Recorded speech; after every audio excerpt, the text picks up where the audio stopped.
हेडलाईन्सचे प्रायोजक आहे NBC bearings, लांब पळण्यासाठी। साताऱ्यातून पृथ्वीराज चव्हाण यांचे नाव निश्चित होण्याची शक्यता। पृथ्वीराज चव्हाण आणि जयंत पाटलांमध्ये बंद दाराआड 1 तास चर्चा। बैठकीत सातारा आणि सांगलीच्या जागेवरनं कराडमध्ये खलबतं। विजय शिवतारेंनी माघार घेताच कार्यकर्त्यांचं खरमरीत पत्र। बापू 5 लाख पवार विरोधी मतदारांनी आता काय करायचं? कार्यकर्त्यांच्या शिवतारेंनाच सवाल।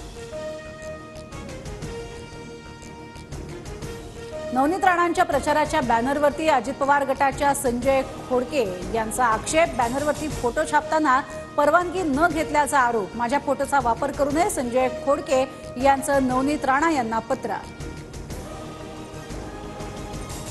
धाराशिव लोकसभेबाबत सागरवरती बैठकांचं सत्र। भाजपा आमदार राणा जगजितसिंग यांनी घेतली उपमुख्यमंत्री फडणवीसांची भेट।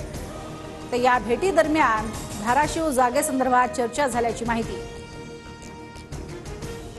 महाराष्ट्र सदन घोटाळा प्रकरणी उद्या सर्वोच्च न्यायालयात सुनावणी। छगन भुजबळांविरोधात अंजली दमानी यांनी दाखल केलेल्या याचिकेवर सुनावणी पार पडणार।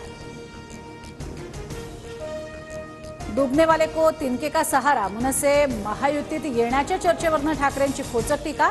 तर कोण डुबतंय आणि कोण सहारा घेतंय देश पाहतोय, भाजपच्या प्रवीण दरेकरांचं प्रत्युत्तर।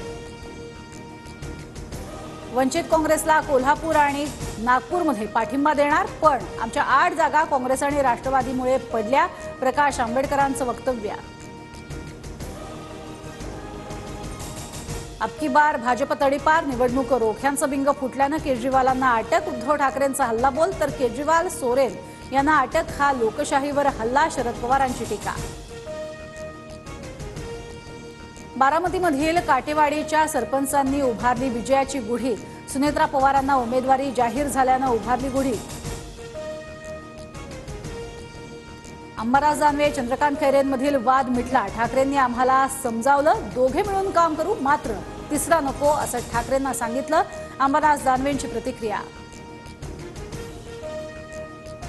सोलापूरच्या राजकारणात महत्त्वपूर्ण घडामोडी। माजी आमदार दिलीप मानेंचा काँग्रेसमध्ये प्रवेश। मानेंच्या प्रवेशामुळे प्रणिती शिंदेंना निवडणुकीत फायदा होणार। पंतप्रधान नरेंद्र मोदी उद्या मुंबई दौऱ्यावर। आरबीआयच्या 90व्या वर्धापन दिनानिमित्त कार्यक्रमाला मोदी उपस्थित राहणार। हेडलाईन्सचे प्रायोजक आहे एनबीसी बेरिंग्स, लांब पळण्यासाठी।